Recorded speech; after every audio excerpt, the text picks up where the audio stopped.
Cosa Vostra. Il y a deux digitalisations dans l'entreprise. Il y a celle que tu décides, qui est de dire je vais vendre mes produits sur Internet. Et puis il y a celle que tu subis. La première, c'est que si jamais tu réussis à vendre ce qu'on a fait, c'est-à-dire qu'on a commencé à avoir beaucoup de ventes, tu te dis putain, comment je vais faire pour produire tout ce que j'ai à faire. Et là, tu commences à rentrer dans une digitalisation qui est subie. C'est-à-dire que maintenant, il faut que j'adapte tous mes outils pour pouvoir faire face à la demande.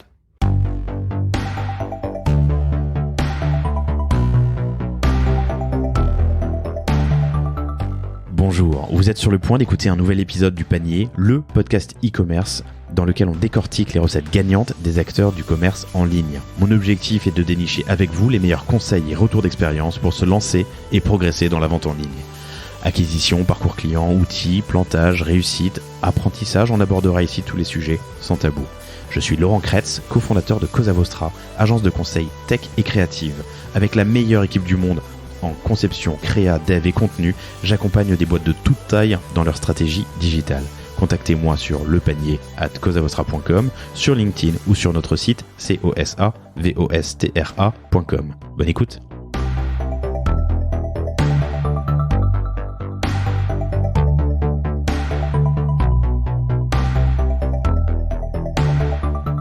Bonjour à tous, je suis très heureux de vous retrouver aujourd'hui pour un nouvel épisode du Panier avec Stéphane Beretti, le grand patron, le patron de Stores et Rideaux, entre autres, mais du groupe qui est au-dessus, qui vend, comme son nom l'indique, des stores et des rideaux, mais sur mesure. Et vous êtes fabricant et distributeur de ces stores et de ces rideaux.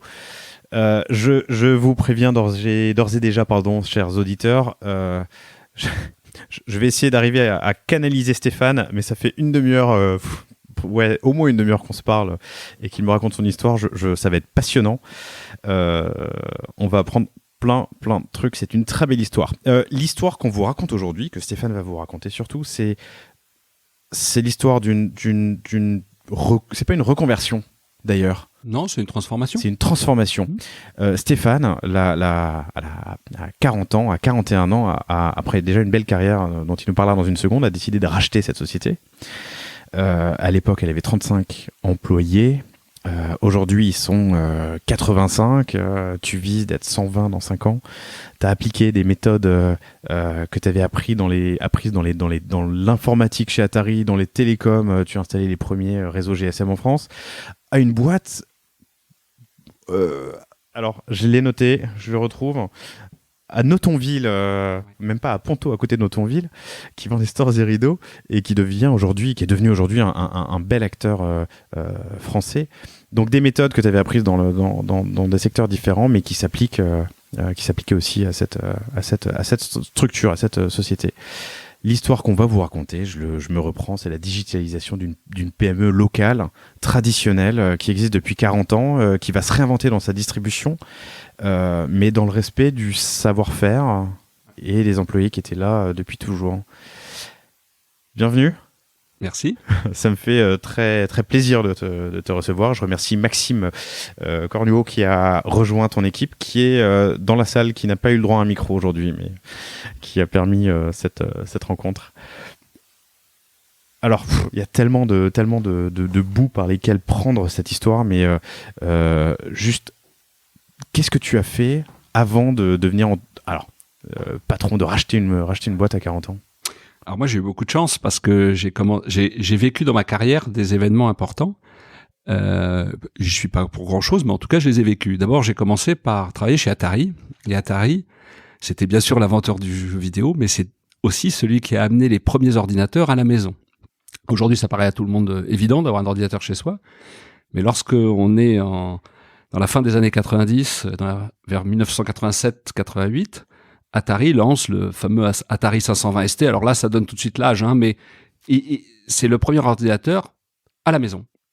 Et donc, on fait de la musique, on fait tout un tas de choses, on joue, mais c'est le premier ordinateur à la maison. Il y avait Commodore, il y avait également Amstrad à l'époque, mais c'est Atari. Donc là, j'y passe un peu de temps. C'était les disquettes 5 pouces, c'est ça, à l'époque. T'avais 3 pouces et demi, puisqu'on avait quand même passé les 5 1/4. C'était les premiers PC, les 5 1/4. Okay, Atari est né avec les 3,5. Avec les 3,5 et avec le même microprocesseur qu'Apple, qui était le 68000 de Motorola. Et donc on démarre dans cette aventure. Et c'est un engouement terrible, puisque j'ai souvenir, moi, que on vendait par palette des ordinateurs. Les gens découvraient ça, c'était ludique, c'était sympa, tu faisais de la musique. Jean-Michel Jarre a fait son concert à la Défense avec des Atari. C'était celui qui utilisait Atari pour faire sa musique. Donc, si tu veux, c'était super. Moi, on était sur la scène, c'était extraordinaire. Génial. Moi, j'ai eu mes premiers émois informatiques avec un Atari 520 STE. C'est ce que je disais en préparant cet entretien. Et donc, c'est une aventure. T'as plein de gamins qui jouent là-dessus. T'as plein de jeunes qui développent des logiciels, qui font du graphisme. Donc, c'est une super période, assez insouciante, assez sympa. C'est les consoles de jeu, toute cette partie-là. Donc, moi, j'ai connu ça jusqu'en 92. En 92, je quitte Atari et je rentre dans une filiale du groupe France Télécom, qui s'appelait EGT, où là, je découvre, par le plus grand des hasards encore, un nouveau défi. C'est on lance le GSM en France. C'est-à-dire que en 92 déjà. En 92, c'est les premiers. C'est-à-dire que en 92, tu as que 2 opérateurs. Tu as SFR et Radiocom 2000, avec des téléphones essentiellement fixes dans les voitures, réservés à une frange infime de la population.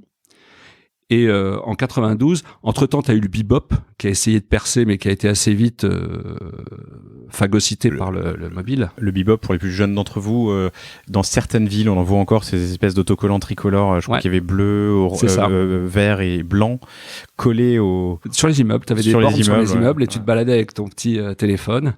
Alors c'était pas mal comme idée. Mais si tu veux, quand le GSM a commencé à se déployer, c'est devenu incroyable. Donc on démarre le GSM en 1992. Attends, à ce moment-là, je vous assure, on n'y reste pas trop longtemps, mais c'est vraiment passionnant.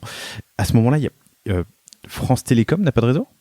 Tu m'as dit il y avait 2 acteurs, il y avait SFR et Radiocom 2000 qui appartient à France Télécom, mais c'est des réseaux analogiques, c'est pas du GSM.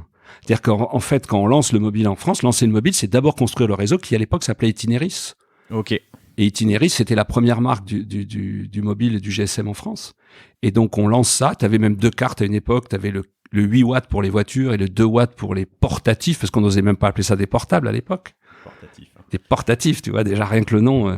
Et on démarre là-dessus et on lance dans les 2 années qui suivent les premiers coffrets Ola. Donc c'était les premières offres dans les agences France Télécom. C'est bien après que France Télécom rachète Orange et devient Orange. Et donc là, c'est une aventure qui est quand même juste incroyable parce que tu as des croissances complètement folles. Tu vends des terminaux. Au début, ça paraît complètement absurde, mais la première minute est indivisible. Tu payes pour écouter tes messages. Enfin, c'est ça le démarrage du GSM. C'était 92, ça. Mais professionnellement, pour moi, c'est une aventure extraordinaire parce que tu démarres sur quelque chose qui va devenir gigantesque. Tu sens que c'est gigantesque, tu t'imagines pas à quelle vitesse ça va aller. Se lancer dans le GSM au début des années 90, c'est un bon pari, ouais. C'était rigolo. Ouais. Et donc, on a commencé comme ça. Je reste chez EGT jusqu'en 2002. Et en 2002, je rejoins une petite boîte, parce que là, on vit une nouvelle aventure qui est la déréglementation des télécoms. Et on crée un opérateur télécom qui s'appelle Captec. Et qui a pour objectif de devenir un opérateur pour les entreprises grâce à la déréglementation. C'est-à-dire que France Télécom perd son monopole. 2002, tu as dit ? Ouais, 2002. Ouais. 2002, c'est le démarrage. Et on commence à voir arriver dans la voie, les premiers opérateurs alternatifs et qui petit à petit vont commencer aussi à faire de la data. Alors aujourd'hui, ça parle plus à personne parce que tout le monde considère que c'est totalement normal.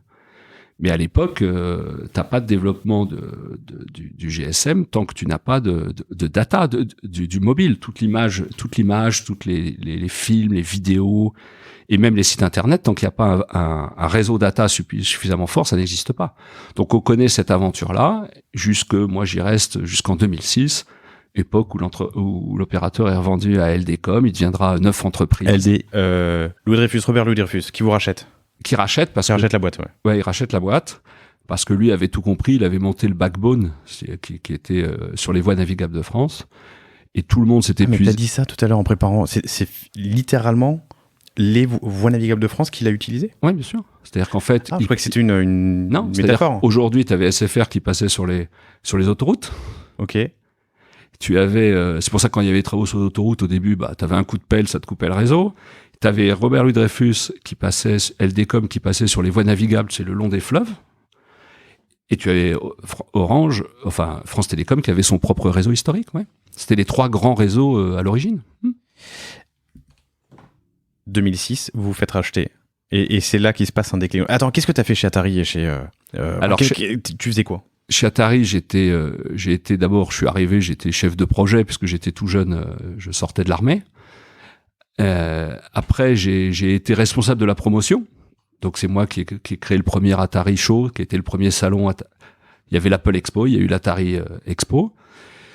Et je m'occupais de l'animation de tout le réseau commercial. Ensuite, chez EGT, j'ai commencé chef de produit, et puis j'ai terminé directeur de la division terminaux. Donc c'est moi qui m'occupais de distribuer tous les terminaux mobiles du groupe France Télécom. Et puis chez Captec, j'ai été directeur général de la distribution, c'est-à-dire que là, je m'occupais d'organiser toute la distribution, puisqu'on est parti de zéro chez Captec. Et on a fini 4 ans plus tard, on faisait 1 milliard de chiffre d'affaires, on était 800. Donc on a monté tout ça en l'espace de 4 ans. Ok. Et donc quand on est racheté, bon, j'étais assez proche de mon patron de l'époque, et je lui dis, mais je sais pas trop ce que je vais faire, quoi. Et il me dit, de toute façon, il te reste qu'une chose à faire, c'est rachète une entreprise et tu vas franchir une étape de plus dans l'entrepreneuriat. Et j'ai suivi son conseil. C'est comme ça que l'aventure Sodiclair a démarré. Parce que tu étais employé jusqu'à présent. Ouais, j'étais salarié, bien sûr. Alors, parenthèse, mais il y avait des principes de BSPCE ou d'action pour les employés à cette époque. On s'est tous cru riches à une époque. Et en fait, ça a plus ou moins bien marché parce que tu sais que les télécoms ont souffert d'un assèchement du marché financier. Mais peu importe, les gens étaient intéressés, mais le vrai avantage, c'était pas ça. Le vrai avantage, c'est que t'avais entre 25 et 35 ans et on te donne la possibilité d'entreprendre dans une boîte en étant salarié. C'est-à-dire que tu t'éclatais, tu montais des trucs super. Sur un marché qui explose, littéralement. Qui explose, et t'as zéro risque, t'es salarié. Ouais. C'est une belle école quand même. C'est un beau cadeau. C'est pas mal. Nous, on croise quand même beaucoup d'entrepreneurs, de wantrepreneurs, donc des entrepreneurs qui souhaitent le devenir, des gens qui souhaitent devenir entrepreneurs, pardon, mais qui cherchent en même temps cette sécurité. Ouais. Ouais.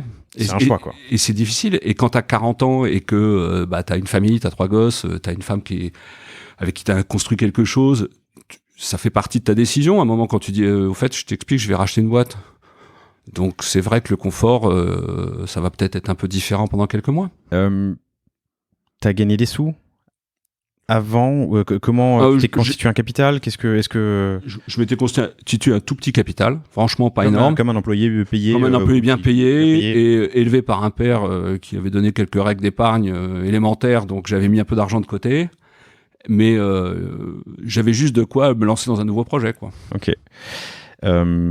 Et deuxième question annexe, en 2006, il y a déjà le principe, il n'y a pas encore de rupture conventionnelle et de chômage. Ah non.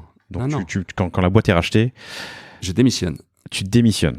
Donc tu pars une main devant une main derrière, tes économies. Ok. Donc c'est ton boss qui t'a dit Ouais, moi mon boss c'était un type. Tu sais, tu fais pas une carrière si t'as pas rencontré quelques personnes inspirantes. Ouais. Et donc ce monsieur fait partie des gens inspirants que j'ai rencontrés. Et il est aujourd'hui un multi-entrepreneur et me dit, mais il faut que tu le fasses. Je veux dire, t'as ce qu'il faut, fais-le. Il m'a hébergé dans sa boîte pendant les 8 mois, le temps de la recherche de Sodiclair, jusqu'à ce que je trouve l'associé Sodiclair. Et puis on faisait des points ensemble. Il y a des jours, tu sais, quand tu cherches une boîte, que t'as pas de revenus, tu te dis, c'est quand même pas la fête. Hein. Et t'étais dans les télécoms pendant 15 ans, l'informatique, ton CV, il a une valeur là. Si tu décidais, tu vois. Ouais. Il a une valeur, mais encore une fois, c'est pas mon projet. Donc, t'y vas pas. Oui, mais 8 mois, ça peut être long. Ouais, c'est pour ça que tu le fais pas tout seul. Moi, j'étais entouré par ce monsieur qui m'accompagnait, moralement.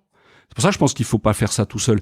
Peu importe que tu sois associé ou pas, ce qu'il faut simplement, c'est que tu aies des gens avec qui échanger et des gens qui soient là quand tu as une baisse de régime. Ce qui est toujours le cas, même quand tu diriges une PME, il y a des jours où quand tout se met de travers, voilà, t'es tout seul. Ce qui compte, c'est pas la taille du bateau, c'est le fait que tu tiennes le gouvernail. Comment tu trouves Story Rideau ? Alors, je trouve pas Story Rideau, je trouve Sodiclair. Sodiclair. Grâce à la chambre de commerce, c'est-à-dire qu'en fait, quand tu cherches une entreprise et que tu n'es pas, que t'as pas beaucoup d'expérience, tu prends les canaux habituels, c'est-à-dire les annonces. Soit il existait, à l'époque, il n'existait pas encore certains sites qu'on a aujourd'hui.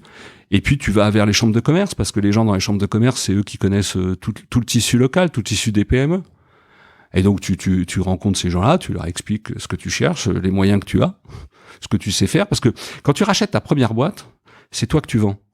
Quand tu rachètes ta deuxième, c'est toi qu'on achète. Ce qui n'est pas exactement pareil dans la démarche. C'est-à-dire que donc on fait une recherche et puis je tombe sur Sodiclair. Attends, quand tu achètes une boîte, c'est toi que tu vends. Comment ça, c'est toi que tu vends? Mais il faut convaincre les gens. De vendre? Ouais. Mais les boîtes sont à vendre. Elles sont à vendre, mais attends, un patron de PME qui te lâche sa boîte, il te lâche pas sa boîte au premier venu. Il lâche sa boîte à quelqu'un dont il pense qu'il va pouvoir en faire quelque chose. Surtout, mec, il a passé toute sa vie à la familiale, construire. c'est ça. Bah, il a passé toute sa vie à la construire. C'est pas pour la céder à quelqu'un qui va la bousiller en quelques années. Donc tu peux comprendre que le mec, quand tu es attaché à quelque chose et que tu dois le transmettre ou que tu as décidé de le transmettre, tu veux quand même le transmettre à quelqu'un dont tu penses qu'il va en faire quelque chose. Et ça, c'est majeur. Mais tu retrouves ça aussi dans l'immobilier. Tu as des gens qui vendent leur maison, mais ils ne veulent pas la vendre à n'importe qui. Bah, dans une boîte, c'est pareil. Quand tu rachètes des petites PME, au début, la démarche, elle est assez proche de l'achat immobilier, d'ailleurs. C'est-à-dire ? C'est-à-dire que tu cherches avec des petites annonces, des petits machins. Les grands biens immobiliers, en général, on dit qu'ils sont pas sur le marché. Mais toi, tu n'y as pas accès à ça, parce que tu démarres dans le truc. Donc, tu fais exactement comme l'immobilier, tu fais les annonces. Tu vas à la chambre de commerce, comme tu pourrais aller sur des sites immobiliers, c'est pareil. Là, c'est la chambre de commerce de Notanville ? La chambre de commerce d'Eure-et-Loire, ouais. D'Eure-et-Loire ? Ouais. Donc, tu as fait toutes les chambres de commerce de France ou celles de région ? Non, j'ai fait dans des régions limitrophes, si tu veux. Déjà, il faut savoir que quand tu crées une entreprise à 40 ans et que tu as été salarié, que tu as bien gagné ta vie, tu peux pas tout changer du jour au lendemain. C'est-à-dire que tu vas déjà changer un mode de fonctionnement pour ta famille. Moi, j'avais 3 enfants, une femme, j'ai tout, quoi. Et donc, tu vas changer déjà un mode de vie, c'est-à-dire que tu vas porter une responsabilité, donc tu vas pas en plus changer de région ou aller trop loin.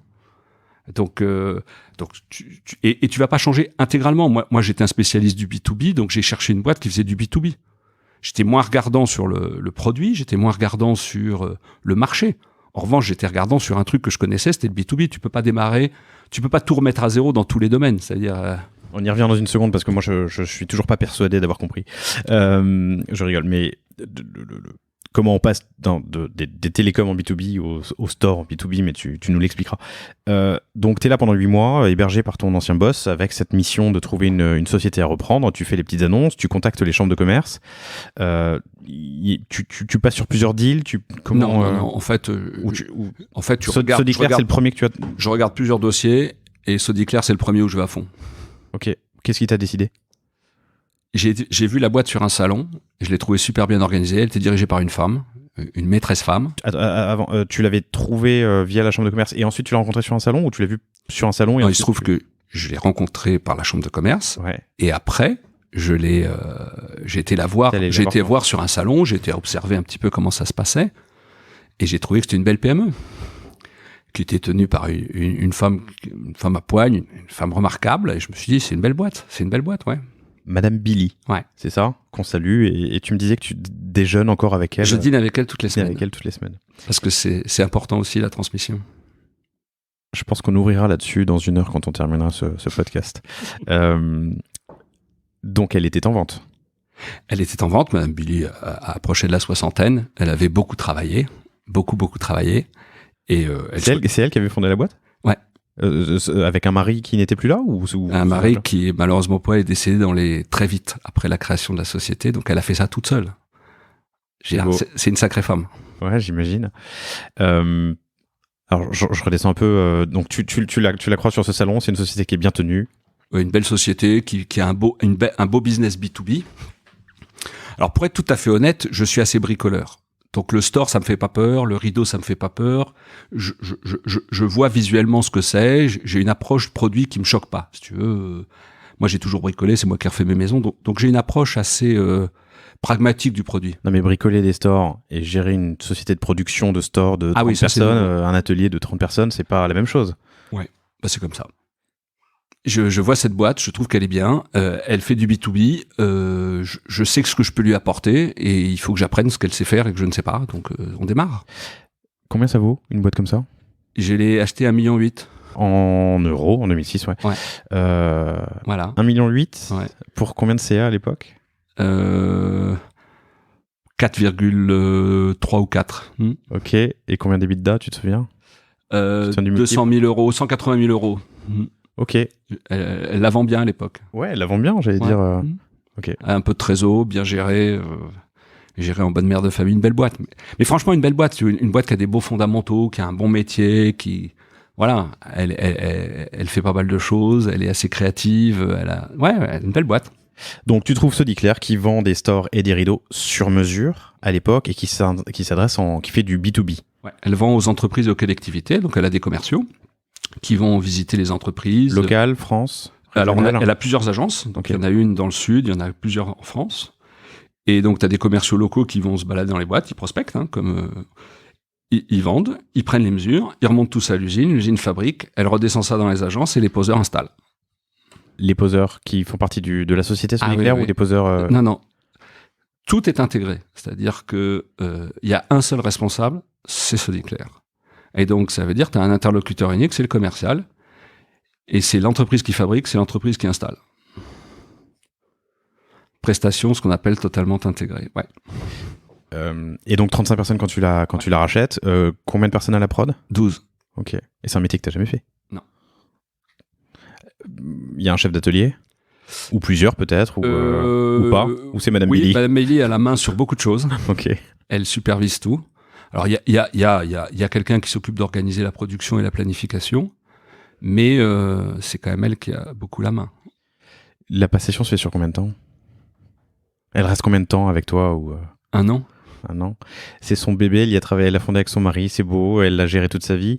Elle la lâche facilement ? Ouais. Il y a quand même Parce beaucoup d'affect, non ?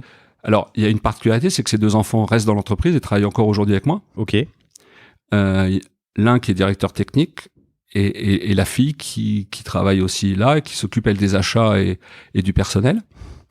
Donc, Madame Billy, c'est quelqu'un de pragmatique. À partir du moment où elle m'accorde sa confiance, on a un déjeuner, je me rappelle, avec ses enfants, et à partir du moment où elle a considéré que j'étais capable, et c'était bon. Okay. Donc, et là-dessus, elle m'accompagne, elle me donne des trucs, elle me donne tous les tuyaux, on travaille ensemble 1 an. Bon, je reviens à la question que j'avais avant. Tu as dit un truc hyper intéressant quand on préparait l'entretien, c'est on peut amener une technique de vente à un métier ou un métier à une technique de vente. Toi, tu arrives avec une technique de vente qui est le B2B et tu te dis je vais vendre des stores et des rideaux, mais que je vende des stores et des rideaux ou n'importe quoi d'autre, à condition que j'ai les mêmes interlocuteurs et que ce soit du B2B, j'apporte quelque chose de fort et qui est suffisant. En tout cas, qui est crédible. Ok. Comment tu fais cette passation ? Qu'est-ce que tu apportes de ton ancien métier, de ton ancienne vie à Sodiclair ? Je vais apporter une chose, c'est un certain nombre d'outils de pilotage des gens, puisque moi je connais bien l'informatique, je connais bien tous ces outils-là. Quand j'arrive dans la société, il y a une adresse mail. sodiclair@sodiclair.com. C'est-à-dire qu'il n'y a pas de mail, tout le monde n'a pas de PC, voilà. Et donc moi je vais amener ça, c'est-à-dire que en fait je vais rien abîmer du modèle que je trouve vachement bien. Je vais simplement lui amener quelques outils que moi je maîtrise et qui vont nous permettre d'automatiser un petit peu tout ça, parce qu'il est impossible que je fasse comme Madame Billy, c'est-à-dire que je connaisse tout. Donc je vais amener moi mon savoir-faire, qui est un savoir-faire d'organisation, de développement des outils commerciaux. Donc on amène des outils commerciaux pour que les commerciaux puissent prospecter plus facilement. On informatise tous les commerciaux. Tous les commerciaux ont immédiatement un portable, ils commencent à prospecter, ils ont tout leur secteur. Et ça sera très important lorsqu'on reviendra sur le projet. C'est le digital. Il y a le digital pour aller vers les clients, puis il y a le digital en interne. C'est-à-dire que tu peux pas être en décalage. Et ça, on y reviendra parce que c'est un sujet qui est extrêmement important. Allons-y. Dans ma vie antérieure, j'avais créé, il n'y avait pas d'internet, on avait créé avec celui qui est un de mes associés, la première application en remote access pour tous les commerciaux, on en avait 300, et tous les soirs se reconnectaient et remontaient leur activité, leur prise de commande et tout. Et moi, je décide de mettre ça en place chez Sodiclair en arrivant. Sauf qu'entre-temps, on a eu un peu d'internet, donc on commence à mettre tout ça en place pour que on puisse, on va dire, industrialiser le processus commercial. Et donc, on met tout ça en place avec nos commerciaux qui sont équipés de portables, on commence à informatiser tout le suivi de la production. Avant, c'était des dossiers, tout le monde, Madame Billy connaissait tous ces dossiers, mais c'était que des dossiers papier.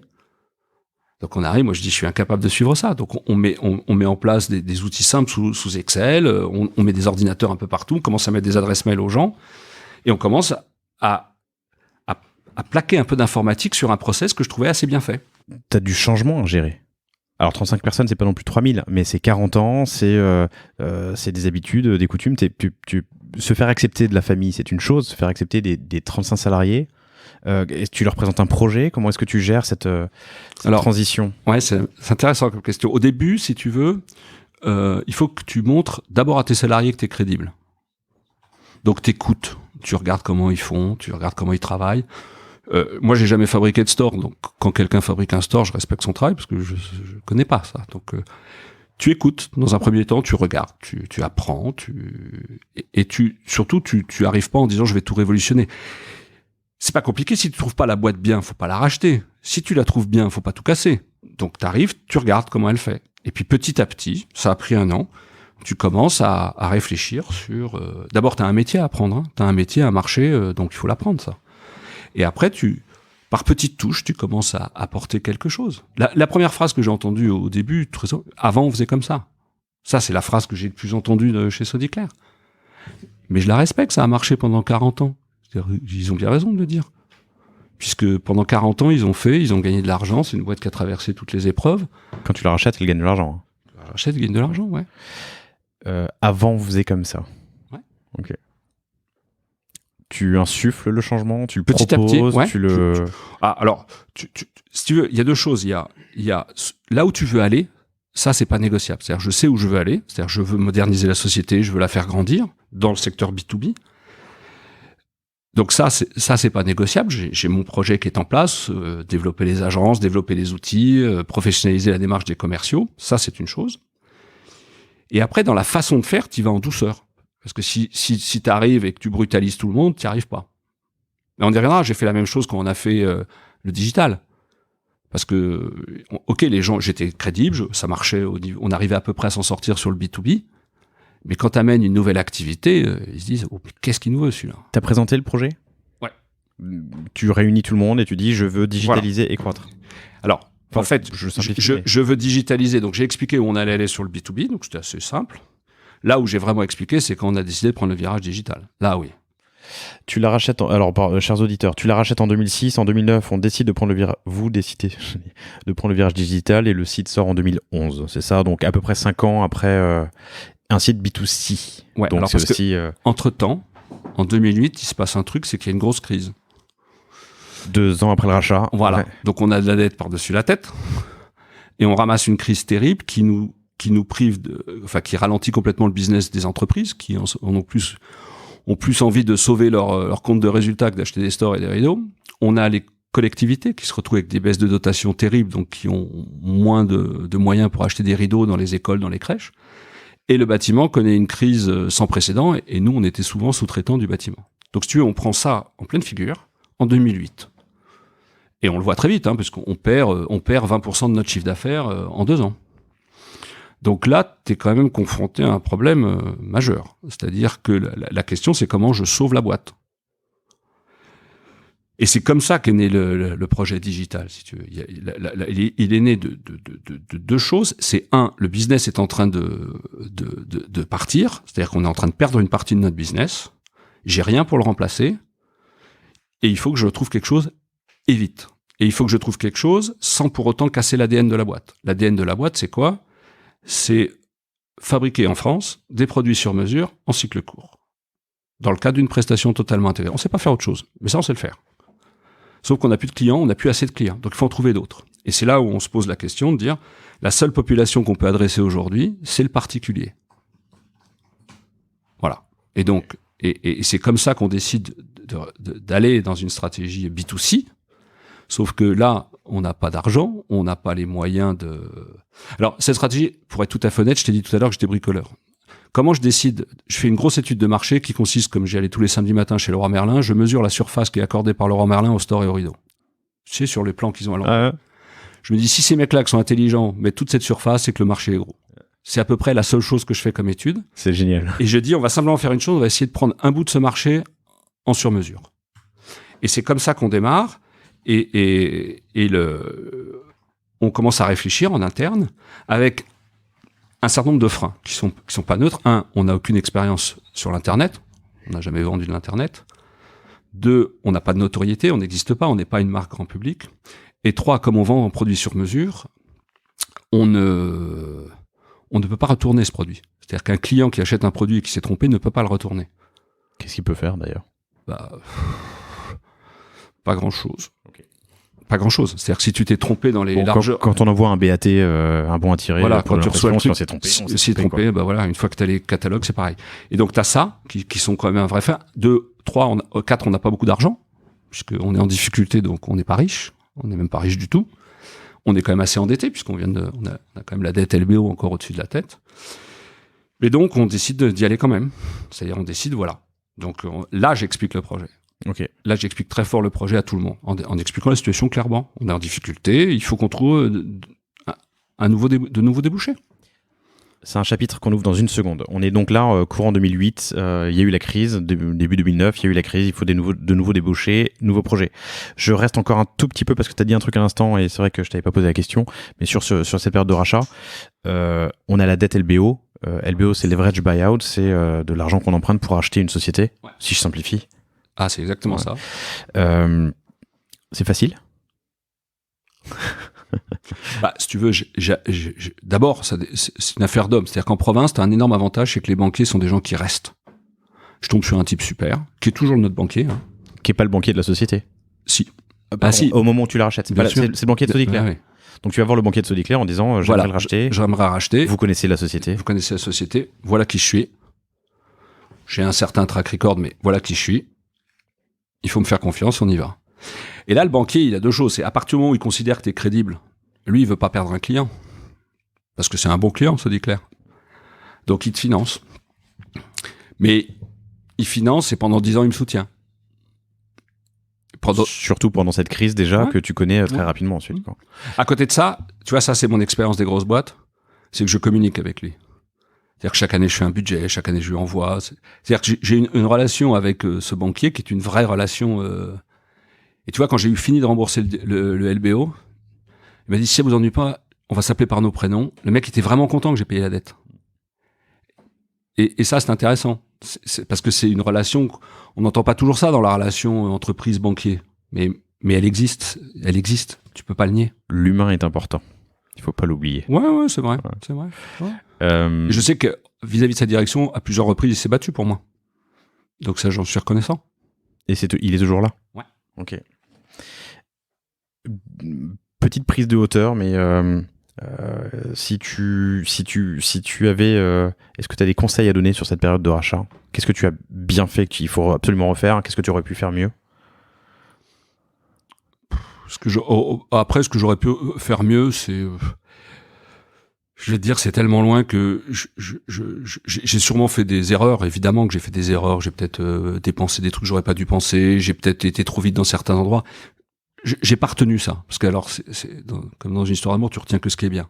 En revanche, j'ai un ou deux conseils à donner. C'est que la boîte, si elle est bien, si tu as envie de le faire, si tu sens que la boîte, elle correspond à ce que tu aimes, à ce que tu sais faire, il faut le faire. Il faut pas la brutaliser, parce que si tu rachètes une société, c'est que tu la trouves bien, donc tu la casses pas. Il faut faire preuve d'une énorme humilité. Il faut pas oublier une chose, c'est quand tu rachètes une PME, t'es quand même l'étranger, là-dedans. Donc il faut quand même que tu te fasses accepter par les gens, et qu'à un moment, ils aient confiance en toi. T'imagines, ils ont une fondatrice qui est là depuis 40 ans. Donc Madame Billy, quoi qu'elle dise, ça va, quoi. Elle sait.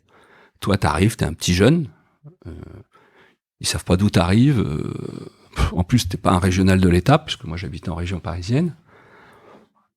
Donc il faut... Mais je trouve que c'est simple, parce que ça te force à avoir une approche assez humble par rapport à ça. Et pour autant, c'est toi le patron. Donc c'est toi qui dis où on va. Mais dans la manière de faire, il faut aussi être capable de faire adhérer les équipes. En fait, ça définit l'engagement que tu vas avoir en face de toi. Ouais. Des gens engagés, non engagés ou désintéressés. Parce que tu restes le patron, donc ils sont obligés de travailler ou de partir, oui, mais bon, t'es dans un petit hameau. D'ailleurs, on l'a pas dit, mais à Ponto, c'est ça, c'est le nom du hameau. Tu emploies la moitié du village. Le village double quand l'usine est au complet, le hameau. Je pense qu'il double. C'est intéressant. Puis il faut voir une chose, c'est que quand le business est difficile, dans une usine où il y a 12 personnes, les premiers à le voir, c'est l'usine. Hein. T'as pas besoin de faire de grands discours pour expliquer que les affaires sont dures. Ils la voient, la charge qui baisse dans l'usine. Donc c'est un vrai stress pour eux. C'est un sujet que je trouve passionnant, c'est pour ça que je traîne un peu dessus, mais le rachat de sociétés existantes, on en parlait avec mes associés il y a quelques années de digitaliser des sociétés qui sont là depuis longtemps, surtout que contextuellement, il y a beaucoup de baby-boomers qui vont arriver à la retraite et vont transmettre leur société, pas forcément leurs enfants. Premier sujet. Deuxième sujet, j'ai un copain qui le fait. Je te passe le bonjour. Il s'appelle Richard Mita, qui était dans des startups pendant 15 ans et qui là rachète, je crois qu'il a racheté une boîte qui édite un logiciel de gestion de clairière ou de carrière, pardon. C'est un micro-marché, mais il a trouvé une société qui marche bien, fait un CA comparable à ce que tu as, à celui de Sodiclair quand tu l'as racheté. Et il se dit qu'il va apporter un peu comme toi, je trouve ça vraiment intéressant, son savoir-faire, quoi. Mais pour être tout à fait honnête, en 2006, je n'ai aucune idée d'Internet. C'est-à-dire que s'il n'y avait pas eu la crise, je peux pas te garantir qu'on serait lancé dans le digital vers les particuliers. Parce que c'est ça la réalité. La réalité en 2006, quand j'arrive, c'est un projet B2B classique pour développer le B2B. Certes avec mes outils, certes avec mais c'est d'abord un projet B2B. Ok. C'est-à-dire que c'est aussi... La vie aussi de chef d'entreprise, elle est comme la vie tout court. C'est-à-dire que il y a plein d'opportunités qui se présentent. C'est-à-dire qu'à chaque fois qu'il se passe quelque chose, il y a un risque, mais il y a aussi une opportunité. Et si on n'avait pas eu cette crise qui nous est arrivée en pleine figure, est-ce qu'on se serait autant mobilisé? Est-ce qu'on aurait été aussi rapide? Je sais pas. Ce qu'on dit à propos du Covid, c'est un accélérateur du changement dans pas mal de secteurs cette dernière année. Mais là, tu as des gens qui sont... Et donc là, toute la boîte s'est mobilisée. Et parce que l'enjeu, si tu veux, c'était... Pour les raisons que j'évoquais tout à l'heure de non-remboursement, de non-renvoi de produits, il a fallu qu'on arrive... Parce que notre concept, il était simple, c'était d'offrir sur Internet les mêmes services qu'une boutique. C'est-à-dire que quand tu venais à la boutique, on pouvait pas aller chez le client pour prendre les mesures et tout ça, donc il fallait qu'on lui donne des outils qui puisse prendre ces mesures en toute sécurité, qu'il ait le sentiment qu'il fait pas d'erreur. La deuxième chose, c'est qu'il voulait toucher les tissus. Donc on a fait un système d'envoi des échantillons. Donc la personne qui veut des échantillons chez nous, elle les reçoit en 3-4 jours. Dès 2011, lors du lancement. Ouais. Alors dès 2011, on avait même fait un truc, c'est qu'on les faisait payer. Et on remboursait quand la personne passe une commande. On s'est aperçu assez vite que les gens, ils en avaient marre d'acheter un truc 2 €, même si tu leur remboursais, donc on les a passés gratuits. Ça a été gratuit. Et donc là, ça a bien marché. Mais ça veut dire que quelqu'un qui vient chez nous, il a un service client, on y reviendra après. Il peut commander des échantillons, il a des conseils de prise des mesures, il a des tutos pour prendre les mesures, il a des tutos pour poser. Voilà. On a quand même eu un peu de chance aussi, c'est qu'on est arrivé avec le boom du bricolage, du do-it-yourself, tout ça c'est quand même, tout ça a contribué au fait que les gens avaient envie de refaire leur intérieur, et puis on a amené du sur-mesure à des prix qui étaient jusque-là inabordables. Mais du coup, tu te bats sur un marché, le B2C, où il y a quand même énormément de concurrence, tu l'as dit, Leroy Merlin. Ouais. Mais ils savent pas faire de sur-mesure. Mais est-ce qu'il y a besoin de savoir faire du sur-mesure? Est-ce qu'il y a besoin de sur-mesure quand on est des particuliers? Va chez Leroy Merlin et essaye de demander. Ils ont tous un stand sur-mesure chez Leroy Merlin. Va trouver quelqu'un qui va t'expliquer comment prendre tes mesures de rideau ou tes mesures de... Parce que c'est pas leur job. C'est pas leur job, chacun son métier. Nous, on fait ça toute la journée. On sait exactement ce qu'il faut prendre comme mesure si tu veux poser un store sur une fenêtre, si tu veux le poser au plafond. On sait ce qu'il faut prendre comme mesure. On le fait depuis 40 ans. Chez Leroy Merlin, ils savent te renseigner sur tout un tas de produits et tu as plein de produits qui sont prédimensionnés.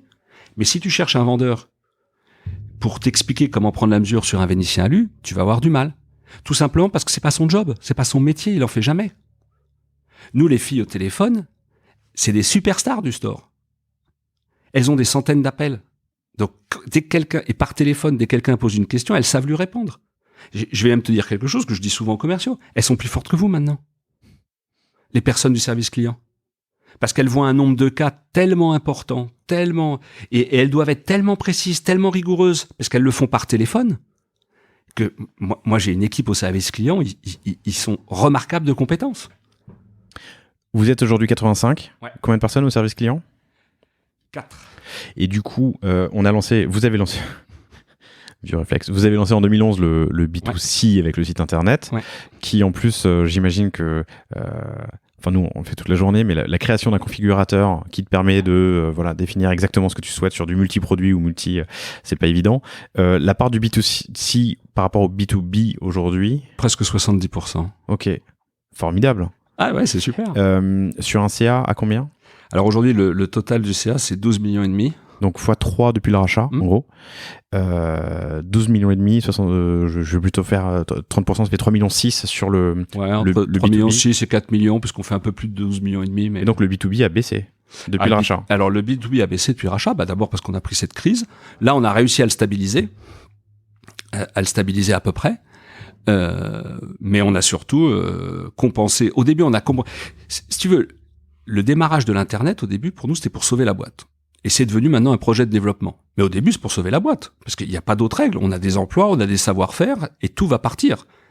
Donc la première chose, c'est on est dans une logique de survie pendant les 3 premières années. Et maintenant, on est dans une logique de développement. Donc c'est vrai qu'aujourd'hui, quand tu regardes le projet, tu te dis, c'est super. Mais les 3 premières années, on était contents.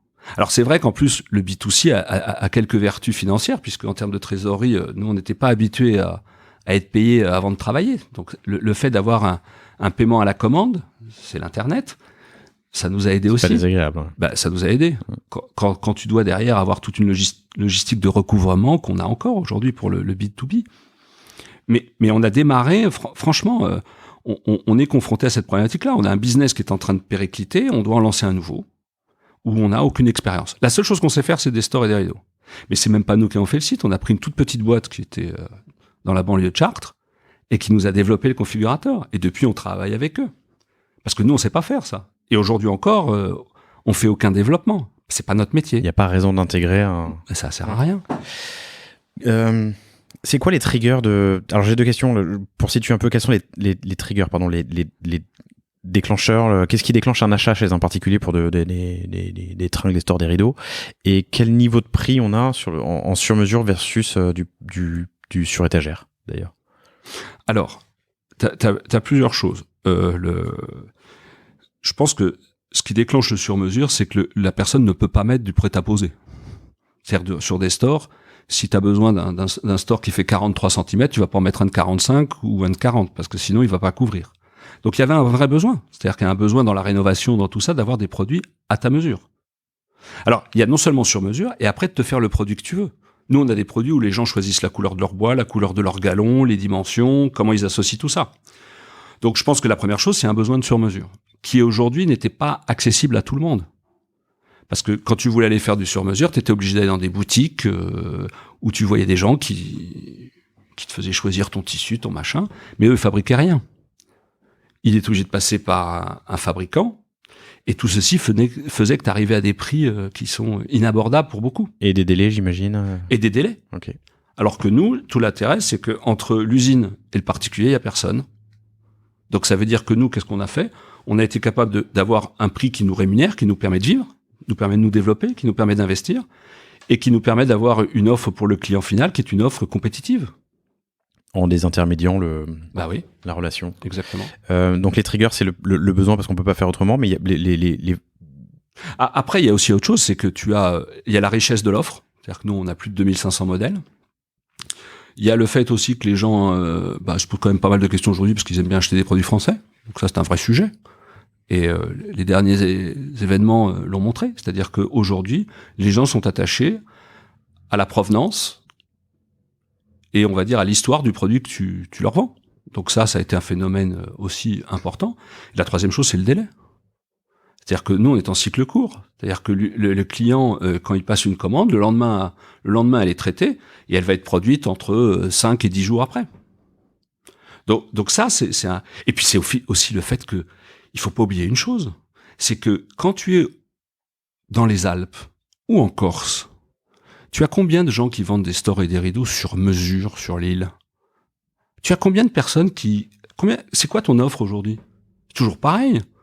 Là, t'es chez toi, tu as envie d'un truc, tu peux regarder à l'écran ce que tu vas avoir, tu peux commander des échantillons, et 10 ou 12 jours après, t'as le produit qui est chez toi, à ta dimension.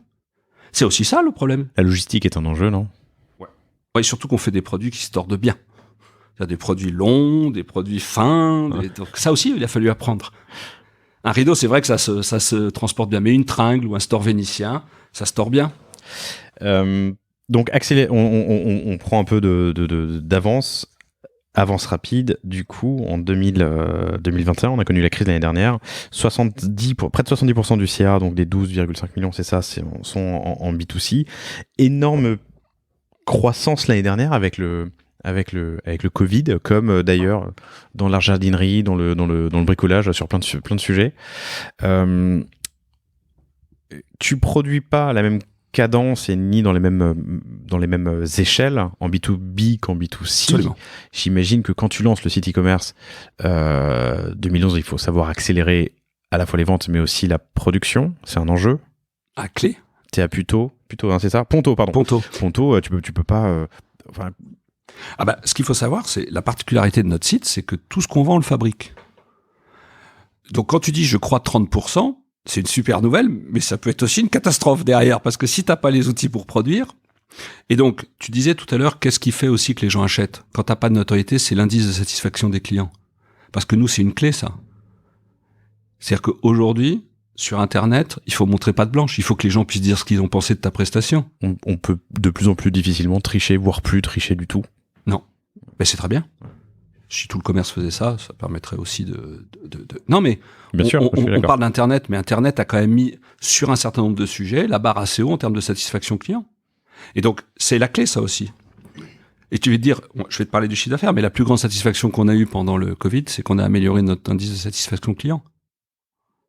Mais pas que parce qu'on a bien livré, aussi parce que les gens sont bienveillants, parce que quand tu t'occupes bien d'eux, ils sont bienveillants. Vous avez, pendant le Covid, augmenté votre taux de satisfaction client, c'est ce que tu viens de me dire, alors que ça a été une grosse période d'accélération et que la production a dû suivre. Alors, vous avez réussi à suivre? Alors, pas tout à fait. Ok. Sauf que on a beaucoup communiqué avec les clients, on leur a beaucoup expliqué, et les clients sont bienveillants. Parce que les clients, ils aiment les PME. Quand tu leur racontes la vérité, quand tu t'occupes bien d'eux, que tu leur dis, écoutez, là, on a pas reçu la matière première, ou là, on a 3 couturières qui sont obligées de s'occuper de leurs enfants parce qu'on est confinés, les gens, ils le comprennent. C'est une relation qui est assez saine, finalement. Donc, on a réussi à servir tout le monde avec des délais un petit peu dégradés, mais avec une proximité renforcée. Et ça compense. Du coup, le SAV avait pour mission de prévenir les acheteurs pour chaque commande que... Okay. Et on communiquait. Même moi, j'ai mouillé mon maillot, j'ai écrit à tous les gens, parce que c'est normal. Et sur cette période, le taux de satisfaction a augmenté. Ouais. C'est beau parce que c'est l'humain. Si tu veux, les choses, c'est que les gens, à partir du moment où quand quelqu'un a eu le service client, qui lui a expliqué comment prendre ses mesures, qui a échangé avec lui, que tu lui envoies des échantillons, que tu as échangé plusieurs fois, tu crées un lien. Hein. Et l'Internet, tu crées des liens avec les gens. Et donc, même s'il est par téléphone, même le lien, il existe, même quand tu es en difficulté ou même quand ça va bien. Et les gens qui sont contents, ils te le disent. Vous vendez donc à des propriétaires de maisons et d'appartements qui sont relativement âgés, j'imagine ? Alors oui. Enfin, relativement, pardon, excuse-moi. Non, mais pas relativement âgés. Je te remercie parce que je suis même un peu au-delà de la cible, mais on vend déjà des gens qui ont des appartements et des maisons. C'est-à-dire qu'il faut il faut sinon être propriétaire, ce qui est quand même la majorité de nos clients, mais au moins avoir un habitat, c'est-à-dire pour s'en occuper. Mais on s'aperçoit que ça se développe aussi avec les locataires, puisqu'on a été obligé de lancer des produits un peu particuliers qu'on n'avait jamais fait. La pose sans perçage, tu sais, avec des supports qui se clipent sur les fenêtres, nous on savait pas ce que c'était en tant que professionnel. C'est le marché qui nous a dit de le faire. Parce qu'il y a des gens, ils n'ont pas le droit de percer, ils sont locataires ou ils viennent de changer leurs fenêtres, tu commences à leur expliquer qu'il faut faire des trous dedans, ils sont pas toujours chauds. Donc on a aussi appris de ce que nous disaient les clients. Parce qu'Internet, c'est aussi une formidable source de compréhension de ce que veut le marché. Hein. Et donc on a travaillé avec tous ces gens. Là, j'ai perdu un peu le fil. Là, il faut que tu m'aides. Je te demandais de réapprendre, d'apprendre on était sur la satisfaction client, pardon, pendant la période de Covid. Mais ça tombe bien que tu parles de ça parce que j'ai justement parlé de R&D et d'évolution produit quand on est une PME de province. Alors, quand on est une PME de province, d'abord... Alors, province, pardon, on s'en fout. Quand on est une PME en milieu, France... on est plus en milieu rural, tu vois. On est en milieu rural, il faut le dire, hein, parce que ça fait partie de notre ADN, il faut pas le nier. Si tu veux, l'Internet, c'est étudier en permanence ce que les gens veulent, ce dont les gens ont besoin. On a lancé des produits qu'on n'aurait jamais lancés si on n'avait pas été sur Internet. Je vais te donner 2 exemples. Le premier, c'est on fait des recherches sur Internet, on s'aperçoit qu'il y a des gens qui ont des besoins très importants en store, tu sais, pour fenêtres de toit. La marque la plus connue étant Velux, donc voilà. Et on se dit, putain, mais il y a des demandes sur Internet, et nous, on fabrique pas ce produit.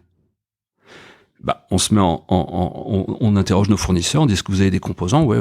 Et puis on apprend à faire des Velux. en 4 mois, les fournisseurs étaient en rupture. Parce que l'Internet, c'est tu fais un bon produit, tu sais fabriquer, en quelques mois, tu prends une part du marché. Et on vend beaucoup de stores aujourd'hui pour Fenêtre Velux. Les moustiquaires. On vendait pas de moustiquaires.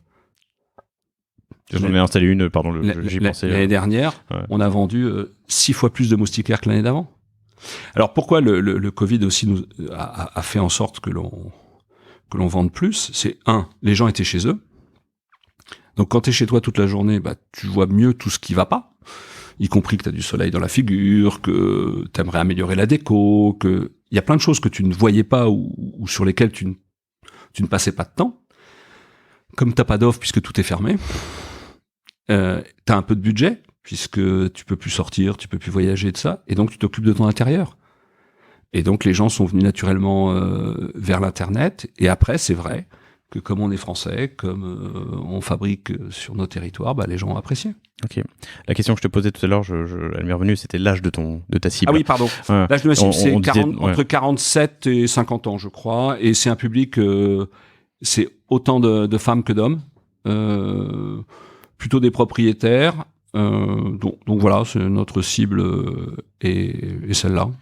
Combien de nouveaux clients l'année dernière, pendant que cette année un peu spéciale? Je pense que c'est 50 000 nouveaux clients. 50 000. Merci Maxime. Merci, ouais, parce que Maxime En fait, si tu veux, l'année dernière, c'est 2 500 000 visiteurs sur notre site. Ce qui, pour nous, tu t'imagines ce qu'il aurait fallu faire, c'est 50 000 nouveaux clients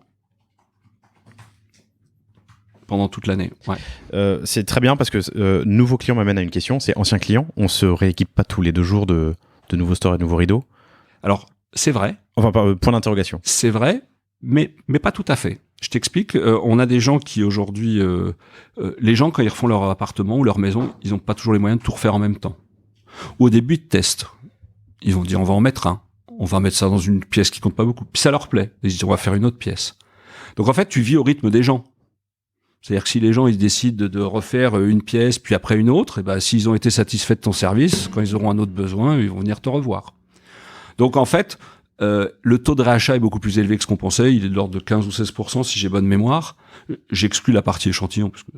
et en fait, les gens, ils vont petit à petit refaire leur appartement, refaire leur maison, et puis remplacer des choses. C'est-à-dire qu'ils avaient un store ou des rideaux d'une certaine façon, ils changent leur déco, ils changent leurs rideaux. Il y a des produits complémentaires qu'on peut vendre à quelqu'un qui a déjà acheté des stores ou des rideaux? Oui, tu peux vendre des coussins, tu peux vendre... Que vous vendez, je veux dire? Ouais, okay. On les fabrique aussi, oui. Ok. Je repense à la distribution, je reviens sur la distribution. Donc vous êtes 70% du CA en B2C sur la France. Est-ce que vous avez essayé l'international? Alors avec Store & Rideaux, on l'a fait un petit peu sur les pays francophones, mais naturellement, c'est-à-dire la Belgique, la Suisse, où on a une petite clientèle. Mais il y a 3 ans, on s'est dit, et si on essayait l'export? Donc on a pris le site Store & Rideaux, on l'a traduit en italien. On a fait un partenariat avec nos fournisseurs, un de nos fournisseurs pour qu'ils nous mettent une assistante service client qui parle franco-italienne. Et en fait, on a lancé un site qui s'appelle tende.it et on vend des stores et des rideaux sur mesure depuis Notonville, en Italie. Et on fait 40% de croissance. On devrait pas être loin, on va pas tout à fait, mais pas loin du 1 million d'euros de chiffre d'affaires vers l'Italie cette année ou l'année prochaine. Tende, oui, c'est le même mot en Italie pour store et rideau. Ok. Ce qui était vachement pratique quand tu essayais de faire quelque chose, mais c'est le même mot. Ok. Et donc, on vend depuis Notonville des rideaux qui vont directement en Italie. Pas mal quand même. Alors, donc, traduction du site, on garde la prod à Notonville. Ah, c'est tout pareil. Une responsable SAV, enfin une personne au SAV qui parle italien et français, parce qu'elle est en liaison avec l'usine. Okay. De l'acquisition. Comment est-ce que vous lancez l'Italie ? Une fois qu'on a fait traduire le site, on a une petite agence qui dépense nos sous sur Google et on prend les mots-clés, on teste. Même agence. Qui gère la France, que vous lancez sur le... Et la même depuis le début. Depuis le début. Elle est très fidèle. C'est la clé dans l'industrie.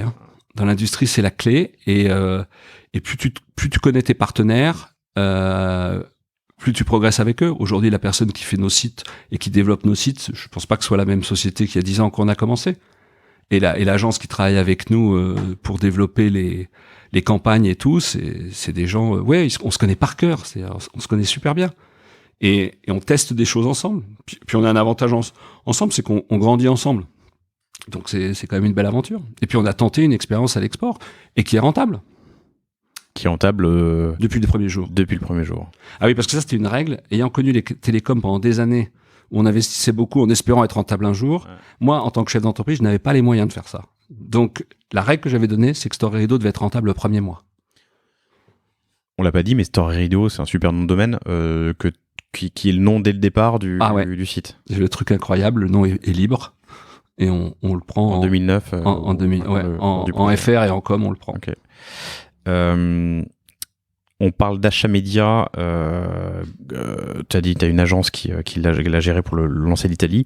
Comment est-ce que vous gérez l'acquisition pour la France ? Avec cette agence aussi, c'est-à-dire que... Et quels sont les différents leviers que vous utilisez pour faire du newbies ? On en a plusieurs. D'abord, on a toutes les campagnes AdWords. Donc ça, c'est le gros du business. Hein. C'est 80% de notre trafic sur le site. Notre business, il vient de là. Donc là, depuis le début, l'agence investit. Ok. Et on a même un partenariat assez intéressant, puisqu'elle est intéressée au fait qu'on investisse bien. Qui est de la vente ensuite ? Elle est intéressée. C'est-à-dire que la rémunération de notre partenaire dépend aussi de l'efficacité de nos campagnes. Oui, c'est ça. C'est super simple. Ok. Que tu définis par des ventes, des visites, un volume de vente couplé à un taux de pub. Un taux de transfo, quoi. Ou taux de pub. Taux de pub, ok. Ouais. Taux de transfo, je peux pas lui impacter elle, parce que c'est notre site, donc il faut qu'on travaille dessus, mais elle peut nous donner des conseils. De toute façon, tout ce qui augmente le chiffre d'affaires rapporté à l'argent qu'on dépense est intéressant pour tout le monde. C'est-à-dire qu'en fait, tu as une communauté d'intérêt autour de tout ça. Donc on fait ça, on a travaillé dès le début l'affiliation. Ça, on a pas mal travaillé là-dessus. Alors on a travaillé aussi le SEO, puisque ça, avec le temps, on a travaillé beaucoup ça. Et on travaille pas mal le parrainage, puisque comme on se focus beaucoup sur la partie, qualité de service, le parrainage est important pour nous. Voilà, je dirais que c'est les principaux leviers. Qui fait de l'affiliation ? Qui vend du sur-mesure pour vous ? Il y a pas mal de... Alors, je vais être très franc avec toi, je les connais pas. Oui, mais quel type de personnes, quel type de... C'est surtout des gens qui sont dans la décoration intérieure, qui sont dans l'aménagement ou dans le bricolage ou tout ce qui touche, on va dire, à l'univers de l'aménagement, du bricolage et de la décoration. Alors super, c'est là où je voulais en venir. Typiquement, par exemple, les archis d'intérieur, vous les gérez en direct ou vous les gérez via une plateforme ? Non, on a assez peu d'architectes d'intérieur. Ah. Non, assez peu. Ou alors on ne le sait pas, c'est-à-dire qu'ils commandent pour le compte de leurs clients. Non, on n'a pas de plateforme qui gère des populations particulières. Nous, on gère tous les clients en direct comme ça. On a pas mal aussi de gens qui font de la prestation, tu sais, d'aménagement intérieur, qui commandent chez nous, mais sans qu'on ait une politique particulière pour ces gens-là, ni même une politique de remise. Je fais une parenthèse, mais je viens de faire des travaux chez moi. C'est pour la première fois, j'ai utilisé un archi. Et j'étais, perdu dans ce monde très opaque des intermédiaires qui vont passer des commandes, qui ont des remises, qui facturent de la TVA à 10 alors qu'ils te la refacturent. Enfin, un truc tellement opaque et que je découvre. Mais mon point est le suivant. Vendre en B2C, en direct, consommateur, en désintermédiant la relation, dans un métier où très souvent tu dois accorder des remises à des archis ou des revendeurs ou des installateurs ou des machins, c'est intéressant commercialement. Ah ben nous, on n'accorde aucune remise aux architectes. Ok. Tout le monde a la même enseigne. Meilleur prix. Le principe, il est simple. Nous, on vend un produit que, alors, dans l'immense majorité des cas, le client va opérer lui-même. C'est-à-dire que c'est pas notre marché principal, l'intermédiaire. D'accord ? Nous, c'est de la vente directe, le client final. Et si l'architecte, il veut commander des produits chez nous, on a un système de remise au volume aussi. C'est-à-dire que plus tu commandes, plus tu as des prix attractifs. C'est un système. Mais si le client veut, si l'architecte, il veut, il pratiquera un coefficient sur les produits qu'on va lui vendre, en considérant que il apporte une il a une valeur ajoutée, parce que c'est lui qui va choisir, c'est lui qui va associer, c'est lui qui va peut-être prendre les mesures. Voilà. Donc après, il y a une prestation. C'est ce que font nos commerciaux. Quand mes commerciaux me demandent pourquoi vous êtes moins cher sur le site que nous, les produits qu'on vend, je leur dis, mais alors attends, ta prestation, elle vaut combien ? Le fait que tu sois responsable de tes mesures, le fait que tu conseilles le client, le fait que tu ailles chez lui prendre les cotes, ça a une valeur, ça. C'est normal qu'on la valorise dans le prix de vente. Quand un client fait tout lui-même, c'est-à-dire qu'il choisit ses tissus, il Si tu veux, le principe, c'est d'essayer d'avoir un prix juste. C'est-à-dire qu'un client qui fait l'essentiel du boulot, ce qui est quand même le cas sur notre site, eh ben c'est normal qu'il ait des prix attractifs. Quand un commercial fait beaucoup de travail, qui prend des mesures et qui fait tout ça, c'est normal que le prix soit un peu plus élevé puisque on paye les commerciaux. Donc nous, l'objectif, si tu veux, c'est de dire on veut pratiquer un prix juste, qui soit un prix juste pour le client et qui soit un prix juste pour l'entreprise, donc pour ses salariés. Moi, je rappelle que tout ceci a une vocation à la fin, c'est de créer de l'emploi local. Hein. C'est la mission de l'entreprise. La mission de l'entreprise, c'est certes de faire de la vente de stores et de rideaux, mais d'abord de créer de l'emploi. Enfin, en tout cas, c'est la vocation que je me suis assignée pour mon entreprise. Mon entreprise, elle a pour vocation d'assurer le développement industriel de produits fabriqués en France grâce à la vente directe et à l'Internet auprès des particuliers et des entreprises. C'est ça la vocation. Donc, si tu veux, moi, derrière, je considère qu'en tant que chef d'entreprise, j'ai une mission qui est de créer de l'emploi. C'est mon boulot. Donc, voilà. Et créer de l'emploi, ça veut dire plein de choses. Hein. Ça veut dire assurer déjà un business qui est rentable et qui soit pérenne et qui... Voilà. Sauf que le client, le client est pas idiot. Hein. Le client, il est prêt à comprendre que s'il veut avoir de la qualité, s'il veut avoir il y a un prix à mettre. Il veut pas que ça soit complètement délirant par rapport à ce qu'il peut avoir par ailleurs. Mais quand tu arrives à pratiquer un prix juste, où voilà, tu arrives à équilibrer tout ça et avoir une chaîne de valeur, je vais dire, qui pour moi est saine. C'est quand même l'atout numéro 1, c'est-à-dire que tu crées de l'emploi.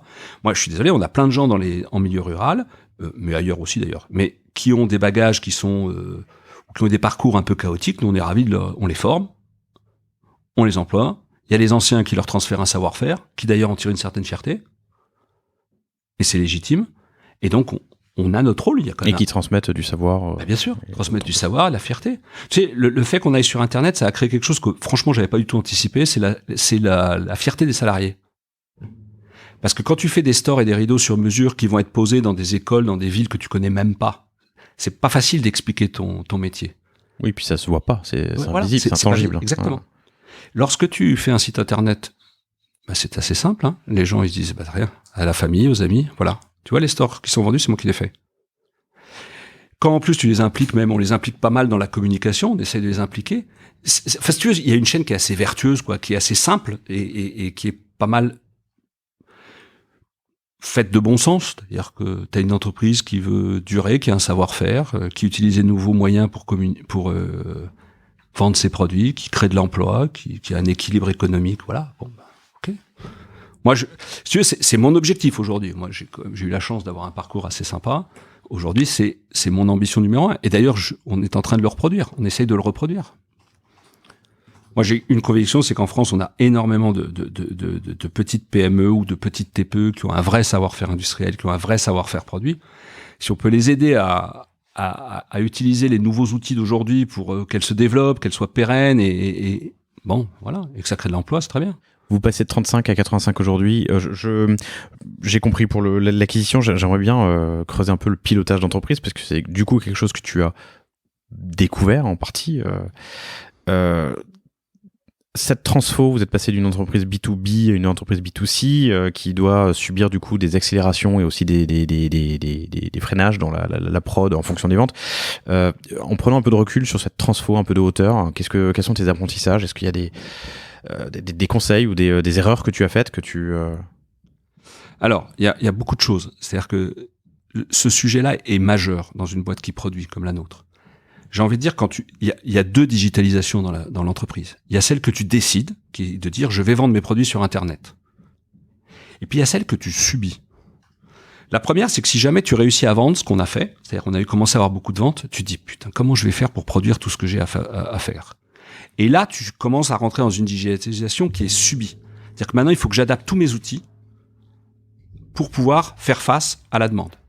Et ça a été un des gros chantiers. Aujourd'hui, on est une toute petite PME, sauf qu'on a un outil de traitement des commandes, de gestion des achats, qu'on a développé en interne, hein, parce que là, il se trouve que j'ai un de mes associés qui est assez brillant là-dedans, et on a entièrement digitalisé toute la production de l'usine. C'est-à-dire que tous les matins, automatiquement, toutes les commandes sont aspirées dans notre système. Il génère automatiquement les consommations, les OF, les achats aux fournisseurs. OF. Ordre de fabrication. Et à partir du mois prochain, tout dans l'entreprise sera digital, c'est-à-dire que tout est par code barre et voilà. Mais c'est un truc qui était inenvisageable quand tu faisais. Donc si tu veux, ça supprimer de poste, mais pour fluidifier. Oui. Et puis parce que sinon tu peux pas. Ouais. Quand tu traites une commande de 50 000 euros de temps en temps, et quand tu en traites, on traite aujourd'hui 200 commandes par jour, entre 150 et 200 commandes par jour.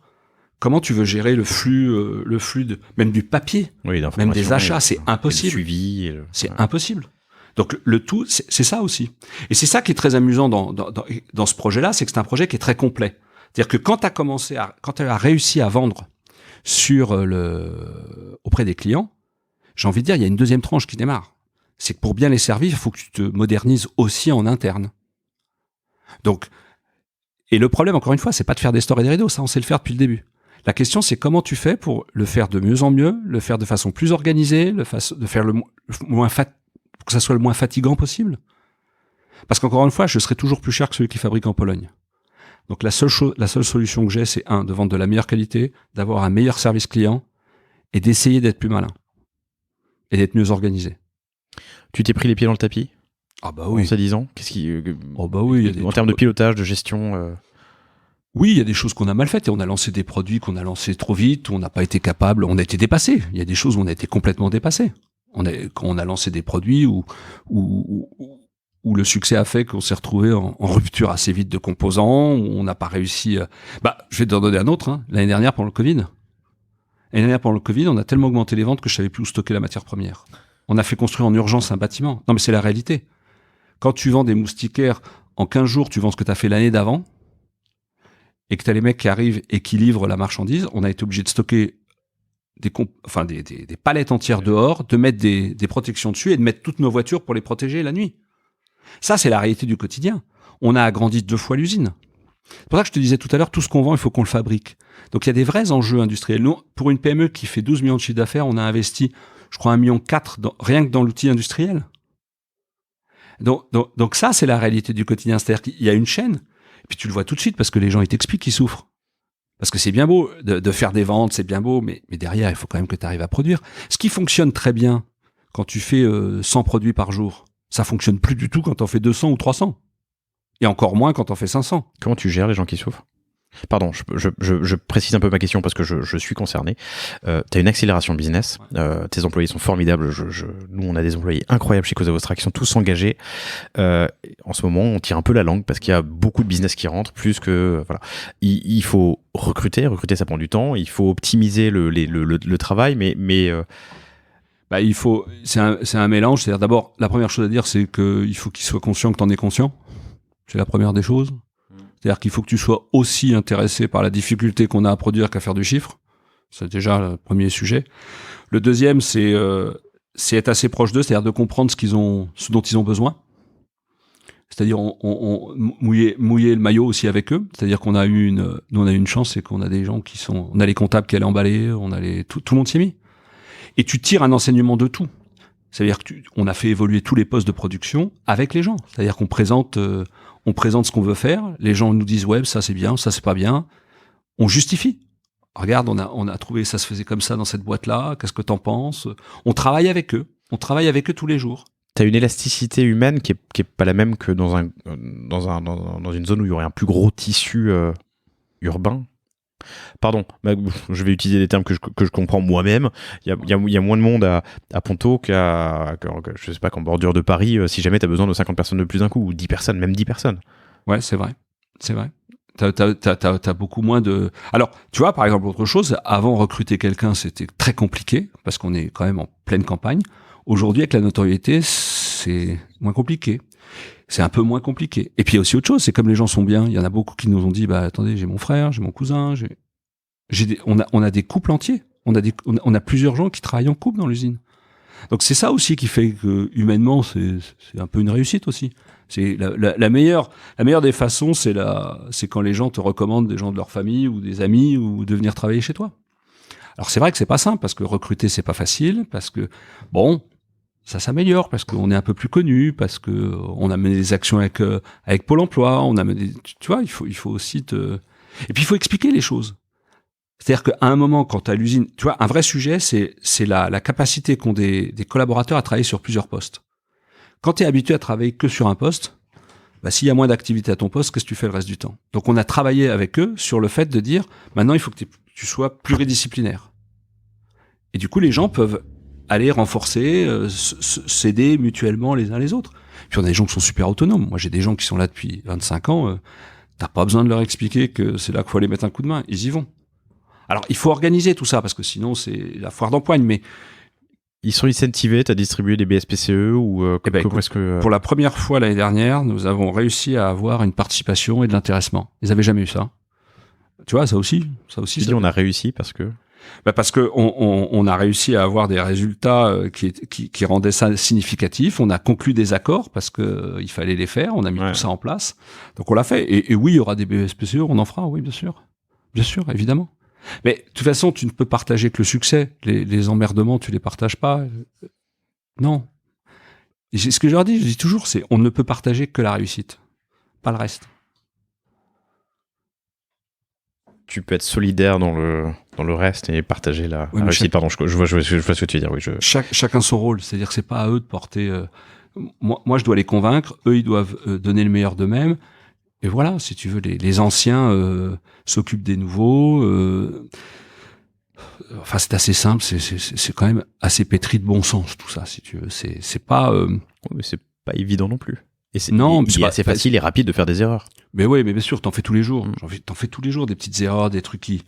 Et puis il faut aussi expliquer aux gens entre l'optimal et le souhaitable et le possible. C'est à toi d'expliquer tous les jours que l'optimal on peut pas, le souhaitable on y travaille et le possible on l'a déjà fait et on va continuer à le faire. Je pense que tu sais, c'est extrêmement simple au niveau des rapports humains. Les gens voient quand c'est difficile et ils sentent assez facilement quand tu essayes de faire des choses. Là, on va investir plus de 350 000 euros dans les 18 prochains mois, avec le soutien de la région d'ailleurs. Les gens, ils voient ce que tu mets aussi pour les accompagner. Ils voient que tout l'encadrement se bouge, que quand ils demandent un truc, on essaye de le faire. On a complètement... et quand on a agrandi les usines, les gens, ils sont fiers. Ils sont contents aussi, parce que tu améliores les choses. La nouvelle dimension de l'usine, c'est un truc qui a quand même fluidifié. Les gens, par exemple, on n'avait pas de magasinier avant. Parce que ça servait à rien. Les gens allaient chercher là. On a pris un magasinier, puis on nous a dit, vous savez, ça suffit pas. On a pris un deuxième. Attends, reste là-dessus, parce que quand tu arrives, vous êtes 35, aujourd'hui vous êtes 85. Tu m'as dit que Madame Billy, cette chère Madame Billy, gérait tout en direct. Il faut mettre un peu de management intermédiaire. Mais management intermédiaire, Ouais, on a nommé des responsables de fabrication dans l'usine. Qui sont donc des employés qui sont montés, ont pris du management. Ouais, qui ont pris de l'animation, qui sont nos interlocuteurs depuis bientôt, ça fait plusieurs mois qu'on a mis en place une réunion mensuelle avec eux pour leur expliquer où on va. Pour leur expliquer qu'ils aient un message à relayer aussi au quotidien. Et tu les accompagnes sur le management, sur l'encadrement d'équipe? Il y a des choses qui sont innées chez certains, mais c'est pas évident non plus. En fait, c'est plus que du management, c'est du leadership. C'est vraiment du leadership. C'est-à-dire que t'en as qui sont naturellement leaders. Et tu vois d'ailleurs aussi la différence entre certains.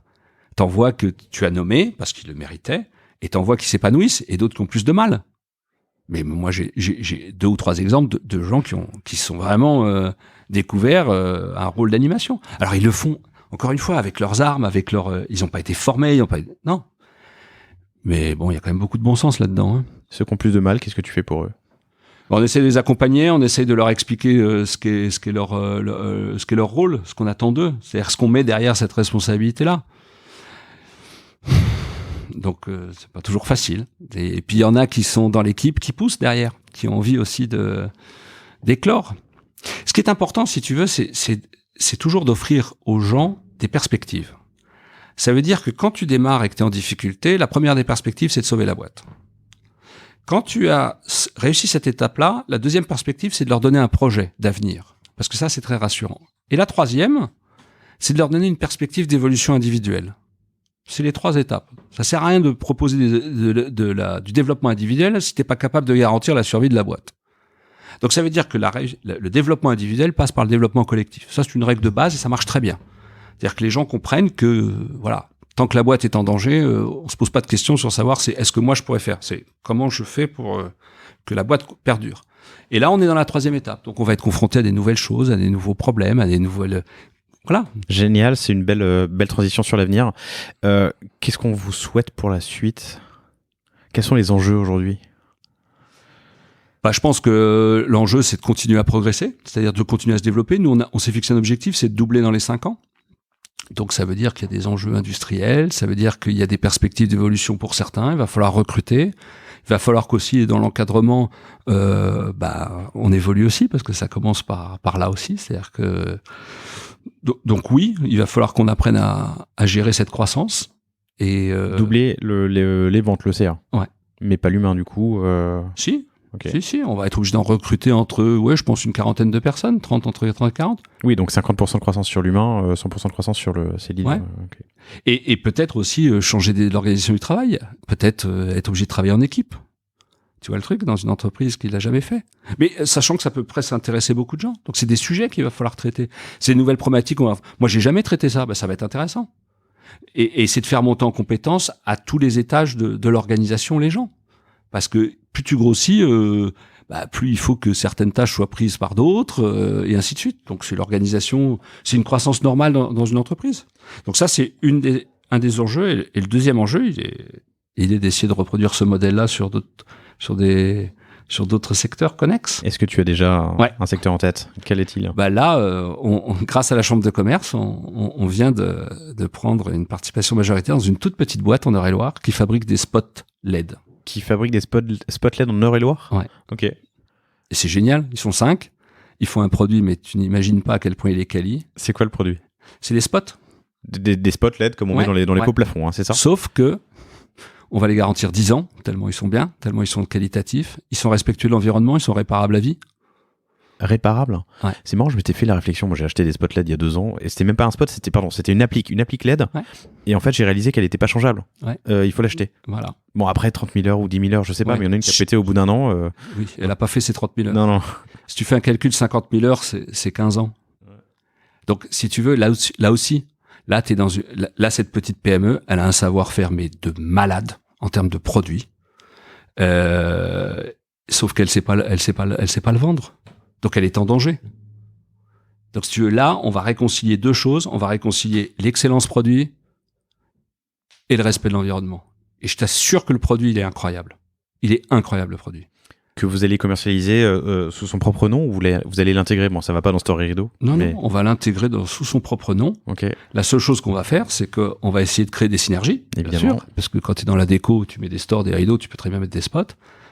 Et surtout, on va essayer de mettre une nouvelle brique dans notre projet, qui est de démontrer que des TPE ou des toutes petites PME, grâce au digital, peuvent se développer et vivre de belles aventures. Mon rêve, c'est que dans 5 ans, il soit plus 5 salariés, mais 20 ou 25. Et franchement, on serait étonné. On en entend souvent parler dans le food, d'avoir des beaux produits, des produits incroyables. Mais industriellement, en France, il y a des trucs qu'on fait qui sont absolument géniaux. Et ça, c'est né la même chose. Le père de la dirigeante actuelle était un ingénieur de génie, il a mis au point des trucs, elle a continué. On a un produit qui est incroyable. Et c'est ça l'enjeu, c'est aujourd'hui de dire comment tu peux transformer ça en réussite humaine. Génial, on ouvre là-dessus, la transmission, on avait commencé là-dessus. Ouais. Qu'est-ce que ça va devenir, ce groupe ? Il y a encore pas mal d'histoires à écrire, j'imagine. Ouais, tout est possible. Tout est possible. Il y a des gens, peut-être que si tu ouvres le capital à des salariés, on peut imaginer ça. On peut imaginer... Alors, je te disais au début que les gens qui, si un jour je devais vendre ou reprendre, peut-être que j'ai des enfants qui vont travailler, pas avec moi, mais qui voudront derrière faire quelque chose, pourquoi pas ? La seule chose, c'est que je serai extrêmement regardant le jour où ça se produira. Comme Madame Billy à l'époque. Ouais, bien sûr. Mais ça me paraît légitime. Après, il y a plein d'ouvertures. Je t'avouerai que je suis pas du tout dans ce modèle-là. Moi, je suis plutôt dans un modèle de développement et peut-être que je travaillerai autrement. Mais s'il y a des gens qui veulent prendre les manettes de ce truc-là et que moi je peux leur amener une expérience, un accompagnement, une réflexion, moi ça me va bien. Mais ce que je dis, c'est qu'on a énormément de chemin à faire encore. Il y a plein de sujets à traiter. Et il y a plein de boîtes surtout. Tu disais tout à l'heure le baby boomer, mais c'est vrai. Qu'est-ce qu'on va en faire toutes ces sociétés ? Alors pardon, je crois que je le disais du coup en préparation de l'entretien, mais pas pendant l'enregistrement. Ah oui. Qu'avec mes associés. Non, je l'ai dit pendant l'enregistrement. Moi, je m'en fous, je le répète. On en parle avec mes associés de ce contexte où plein de baby boomers vont arriver à la retraite, ont été entrepreneurs, ont des petites sociétés ou des grosses sociétés, personne pour les reprendre. C'est triste. Et en même temps, ce sont des opportunités de ne pas laisser ces histoires mourir. Tu vois, bien sûr. Mais de toute façon, tout phénomène, il représente un risque et des opportunités. Le risque, c'est que ces boîtes meurent avec un vrai savoir-faire. Et puis les opportunités, c'est que tu arrives à les faire grandir. La seule chose, c'est qu'on pourra en traiter quelques-unes, mais c'est ce que je dis souvent quand on m'interroge au niveau local, je leur dis toujours, c'est vraiment une leçon d'optimisme, quoi. C'est surtout ça qu'il faut retenir. C'est pas le fait qu'on ait 2 millions de visiteurs ou machin. On pourrait peut-être en avoir 3 si on était encore plus doué. C'est pas ça le sujet. Le sujet, c'est de se dire qu'il y a des boîtes qui ont un savoir-faire et que si on leur amène un peu de nouveauté, un peu de digital et on accepte de se remettre un peu en cause et de changer les choses et qu'on y inclut les gens, t'arrives à faire des trucs qui non seulement perdurent, mais se développent. C'est quand même pas mal. C'est-à-dire que si chacun fait son boulot au niveau local, quand on pile les trucs, ça commence à faire un beau résultat. Une leçon d'optimisme, c'est un super mot pour la fin de cet entretien qui était passionnant. Stéphane, merci infiniment. Merci à toi. Merci Maxime, que vous entendez de loin, mais pour cette introduction. Super belle histoire. On a, je pense, passé une grosse demi-heure au début sur ton parcours, le rachat, la culture, l'ADN, la reprise, le change, le changement, la gestion du changement, voilà, en français. C'était passionnant. Merci infiniment. C'est moi qui te remercie. Bonne chance pour la suite. Merci. Et, chers auditeurs, je vous dis à la semaine prochaine. Au revoir. Merci d'avoir écouté cet épisode du panier. J'espère qu'il vous a plu. Si c'est le cas, et même si ce n'est pas le cas, abonnez-vous pour ne rater aucun épisode. Parlez-en autour de vous et laissez-moi un commentaire sympathique sur Apple Podcast. C'est ce qui m'aide le plus à remonter dans les classements. N'hésitez pas non plus à le partager à chacun de vos contacts dans le business. Chaque nouvel auditeur intéressé est une victoire. Si vous avez besoin d'un accompagnement tech et créatif, que ce soit pour votre site internet, votre stratégie de contenu ou d'inbound marketing, n'hésitez pas à me contacter à l'adresse lepanier@cosavostra.com. À bientôt.